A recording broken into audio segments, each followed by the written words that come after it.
Hello again, and today I am going to be delving back into the harpy that is Brie Larson. There's something I did not cover in my Brie Larson is a lizard person video, in which I claimed that she is not what she seems, and that she used to just be an actress, and now she is a diversity fucking slave. And, I think I have uncovered the truth, despite not having the speech that she proclaimed her first true foray into public diversity. This video in particular is going to go over how Brie Larson is one of the many Hollywood diversity officers that, kind of police entertainment into being very woke and to align with a certain political hegemony that is progressive politics. And specifically woke progressive politics, the social justice shit that we used to bitch about a lot more in 2015, 2016, even into 2014, where we're really cemented with the start of Gamergate. And yet, this is not about Gamergate. This is about just wokeness in general. And wokeness, unfortunately, did have its roots in 2014. There's an author, a fish-face fucking faggot author named Ta-Nehisi Coates, who is literally a racist, literally a black man who is a racist against white people, and his screeds, his diatribes are paraded around like the gospel for the white progressive, which is really a Jewish person trying to subvert people into obviously believing that, if you're white, then there's something inherently wrong with your skin color and your nationality and your origin and your ancestry.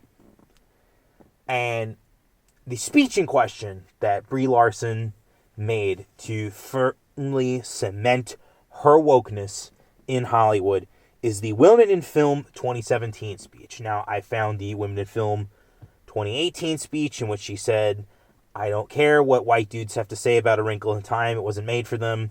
I have the more recent one that was at the Variety or Vanity Fair gala where she proclaims all kinds of ridiculous wokeness. Again, all of those speeches are in the description for Brie Larson is a Lizard Person. But this one was not, and this one was the one that I had the most trouble trying to find. However, it was quoted and sourced in the Wikipedia article on Brie Larson's activism, mainly in the subsection, not in the actual article, not just like a full article of Brie Larson's activism, just for clarification.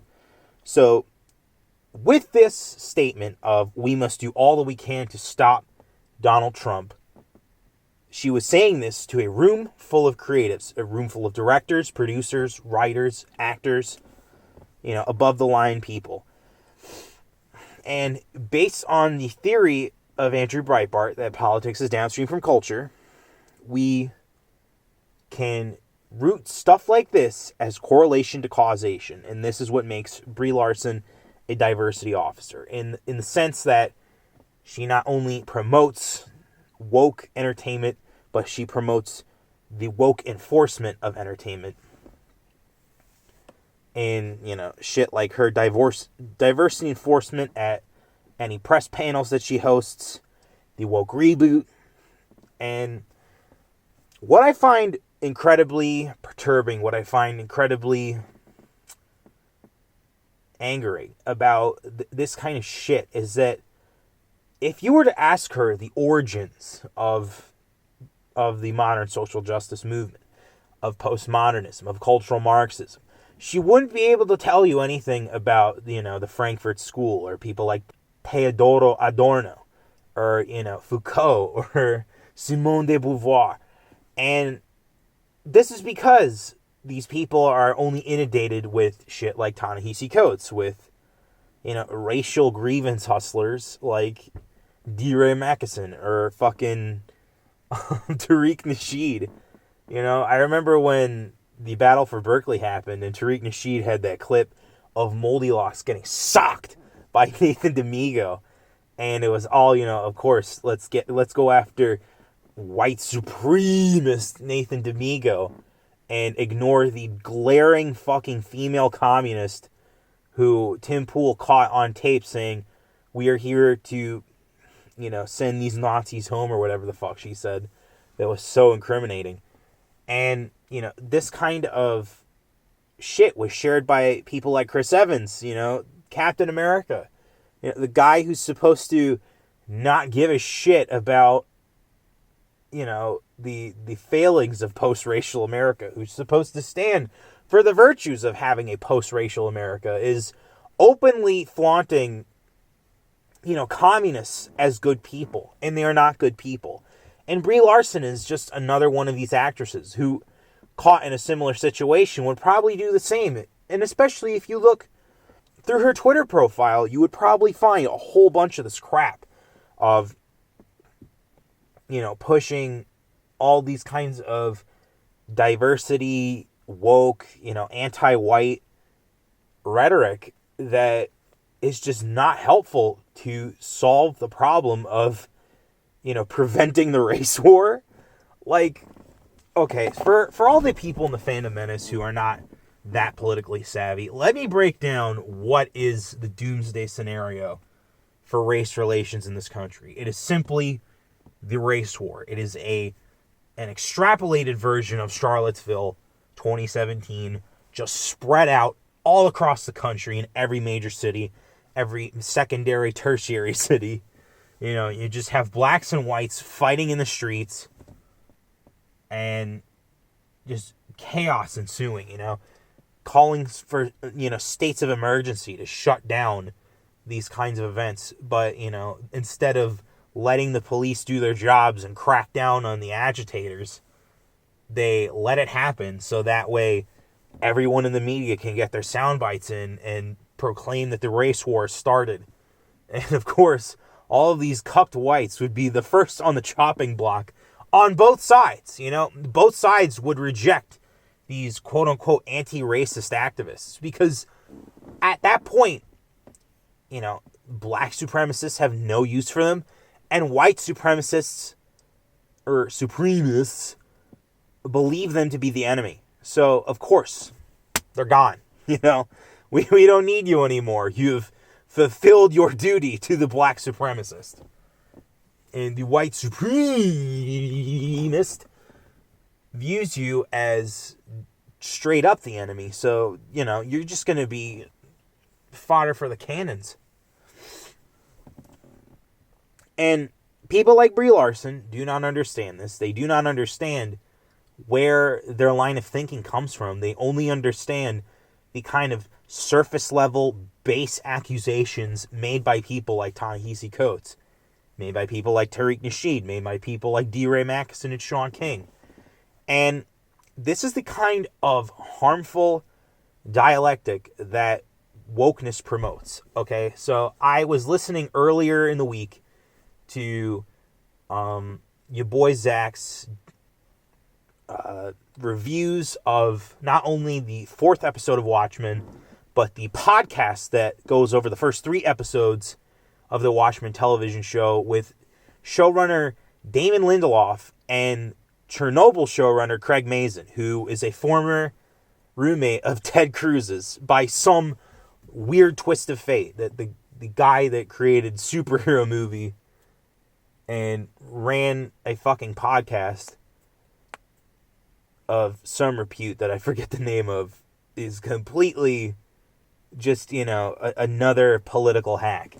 And what was really fascinating to hear in your boy Zach's commentary on both of those separate occasions was the way that apparently Damon Lindelof talked about how influential Ta-Nehisi Coates' Between the World and Me book was to, woke, progressive, quote-unquote white Hollywood, which most of those people are more than likely Jewish. It's not anti-Semitism. It's probably just statistics.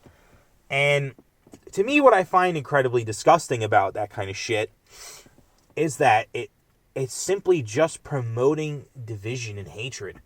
And yeah, I'm at this point just sounding like a broken record, but you got to understand, guys, like you really need to not only beef up your film knowledge, not only beef up your more enlightened, academic knowledge. You need to understand where all of these problems come from. Everything that we face in modern society has a very streamlined source that you can trace back pretty easily with the power of a search engine. I myself would obviously recommend DuckDuckGo because it does not track your shit, but you're free to use whatever you want. The point is that you need to focus on the things that these actors are gaining their influence from. And if there's deeper influences, you need to follow the breadcrumbs. Because this is the only way we're going to win against these arguments, is to attack the source. And by attacking the source, yeah, they might call you a conspiracy theorist for calling out cultural Marxism. But you got to understand, with the Fandom Menace, you guys are not as caught up as the Gamergate crowd, caught up as the Trump-supporting crowd that you like to think you are. You are not the people who are at the front lines of the culture war. You are just now entering it as a result of the failures of Kathleen Kennedy and J.J. Abrams and Rian Johnson and Brie Larson for being this diversity officer of not only Hollywood, not only, the press, but also Marvel. She is ushering in almost single-handedly this kind of woke era of Marvel Entertainment, and that it's going from the comics now into the movies. We would not be getting all this A-Force shit if Captain Marvel successfully did not make $1 billion. And that would have been only a success for us. That would have not been a success for the studio. That would have been a giant failure. But the point stands in that we have to protect the things we love as the Fandom Menace, as members of Comicsgate, Gamergate, any of these consumer revolts. We need these people to know that what they are peddling is things that we do not want. We will not sit idly by and purchase and consume more product afterwards. And we need to let them know, because they're just going to keep spoon-feeding it to us if they do not stop. And in conclusion, I would like to state for the record that Brie Larson is, of course, a diversity officer. It is not only the fact that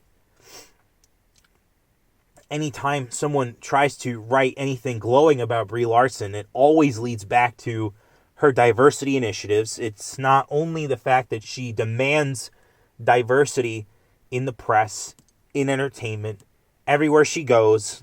She has bought the diversity lie, hook, line, and sinker. And at some point next week, I will get into why diversity is a lie. There's a giant myth surrounding diversity.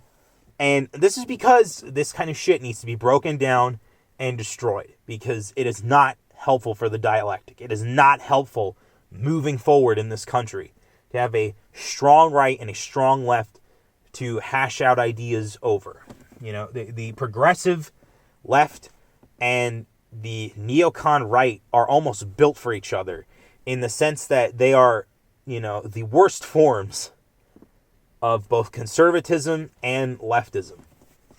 And frankly, as someone who has sat on both sides, I view both of them as my enemy, because they basically are just weak versions of both conservatism and leftism. And so to Brie Larson, I say this: if you are going to continue peddling diversity, if you are not going to question diversity, if you are going to force it on everybody else, well, then you better tread lightly, because how did Rome fall again?